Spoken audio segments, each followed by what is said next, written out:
Đang căn tầm thuốc chuyên chui thì có một cái tôi nghe rằng ra thằng hoa đi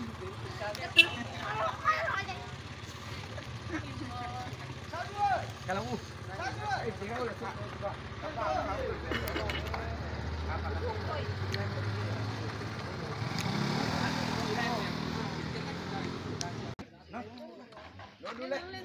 cái gì chứ là hai đồ cái cứ tới cái đồ có lắm cái cần cái này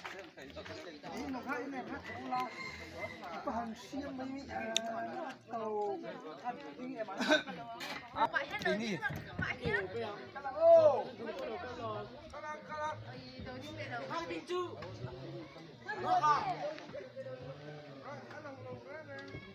akan thấy đâu đâu nó có sao phân lệ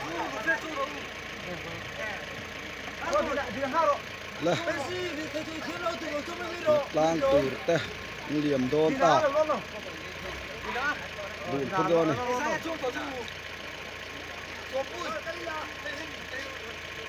ô Google ôi cái hối chuột về thế đấy khi làm việc thật lang rồi tụt te bo ô hey cái làm ô đi đặt đi ra lúc xưa don chia ole venia hey Rebecca i thalimi boral chung ta na tho na bu phur kan nei don ni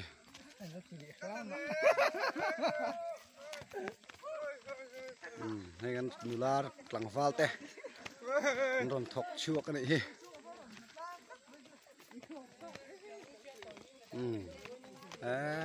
nular tlang fal te me la bu nom tak em hay ngau khi kan tlang fal tlong mai tak tak teนี่เว้ยไม่ช่างได้ปะวันนี้นนทกชุกเจ้าไม่มันว่าเฟลตักเอ็มที่ละมาเฮกันช่วยตุเช่นขัดเต้นนนกัลบกะนุ่งละมาเฮกันซีเนียร์เต้นนหลังบกะ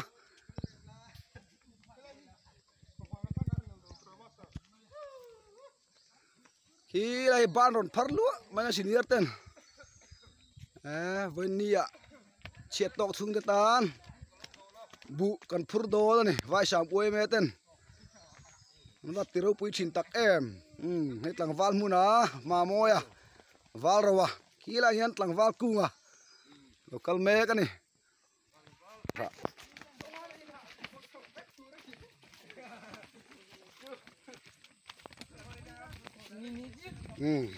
เรากันเท่งทับตาอันบุพรตัวตักจึงนัดเท่งกับฟ้านักกัลงัวมันนี่คืออะไรควรนุ่งละมะขี้ไม่ทั้งเห็นลมปกอ่ะกันวะลูกตั้มไปเลยว่าสามทลายเลยวันรวมตะแกมโซ่ตาพนออกมาอันหลังพะลุนี่โซ่อันแคมราเต้นน่ะสิรเจียแล้ววะ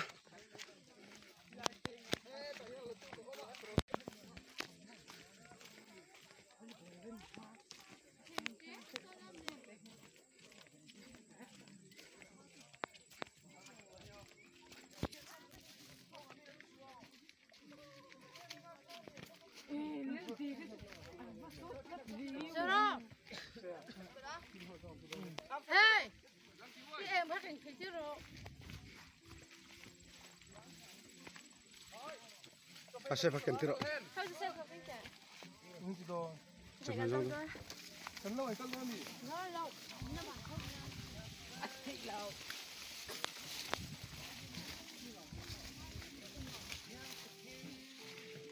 Tu mamu tu kau.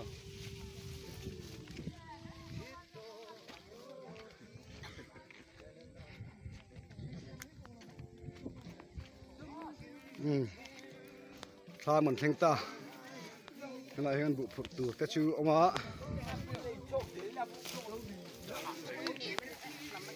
Thế lại hơn bộ phục tù.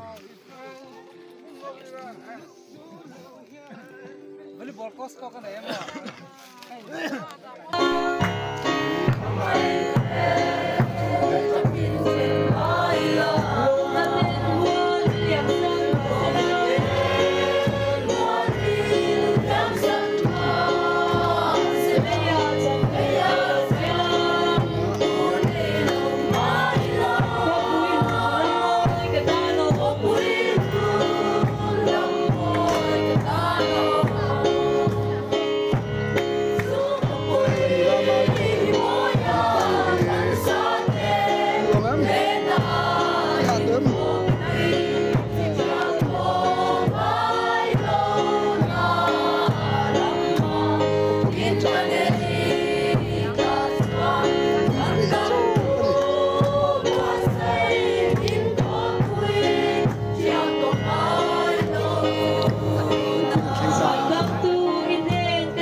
Bà xem chiên luôn cũng thôi. Lo mấy chắc phải pháp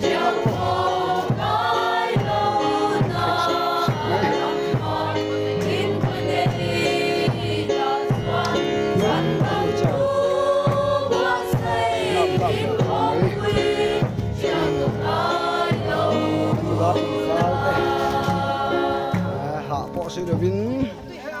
với nạ chiết tóc xuống thế ualin bu ngon thụt sặc lên nhá là bóng chín khóc mấy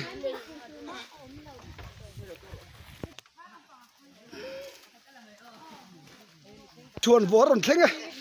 nọc giống giống là phút hồ bi cái đi luôn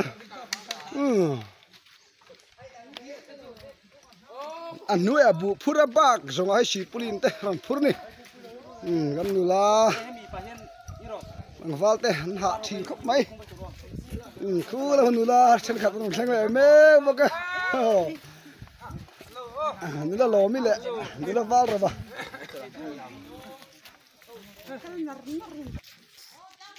lăng val mà môi lại hậu te nó thanh chầu về luôn ta hay khai tôi vẫn secretary te thàn phùng to mấy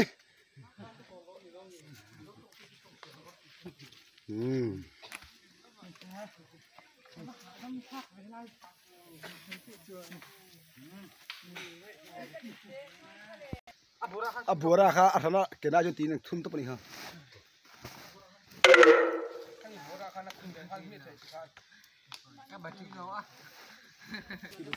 nụ thổi ta je phút nem cốc mà thằng nên nụ thổi là đi đây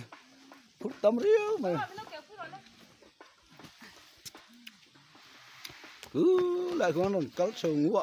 mấy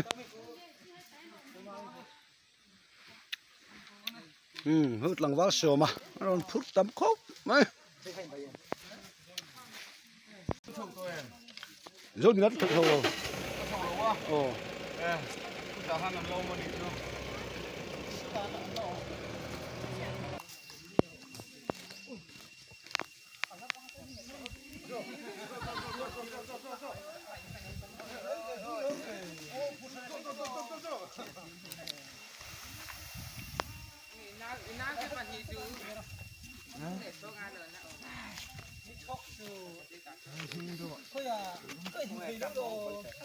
Hey, thằng bố